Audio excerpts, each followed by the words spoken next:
আজকে রান্না করব তরকা। এই প্রথমবার তরকা রান্না করব। তো তেল গরম হয়ে গিয়েছে, এখানে পেঁয়াজ দিয়ে দিয়েছি।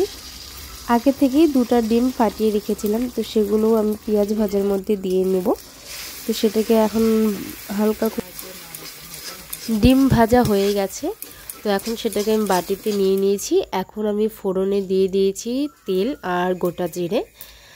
তো প্রথমবার রান্না করছি, জানি না কেমন হবে। তারপরে আমি পেঁয়াজ, লঙ্কা, রসুন দিয়ে দিলাম।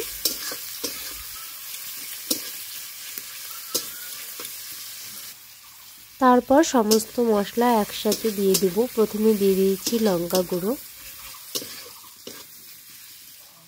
জিরে গুঁড়ো, হলুদ গুঁড়ো, সামান্য লবণ, সমস্ত মশলা একসাথে দিয়ে তারপর আমি অনেকক্ষণ ধরে এটাকে ভেজে নেব।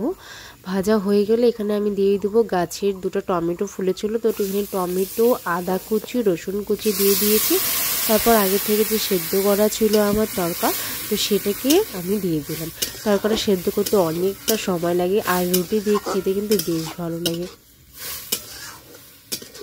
তো পরে আমি এখানে অল্পখানি আদা বাটা দিয়ে দিলাম, যাতে সেন্টটা আরও একটু ভালো হয়ে যায়।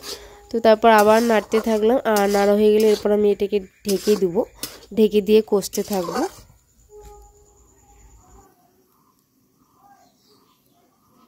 অনেকক্ষণ কষানোর পর তো এখানে যে ডিমগুলো ভেজে রেখেছিলাম, তো ডিমগুলো এখন আমি দিয়ে দেবো তরকার উপরে। আর ডিম দিয়েই তরকা খেতে বেশ ভালো লাগে।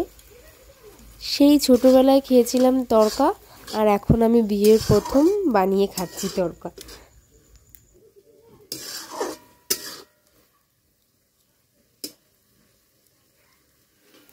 তো আমার তরকা রান্না কমপ্লিট। আর এটাকে আমি একটু ঝোল ঝোল রেখেছি, কিন্তু কিছুক্ষণ পর এই ঝোলটাও আর থাকেনি।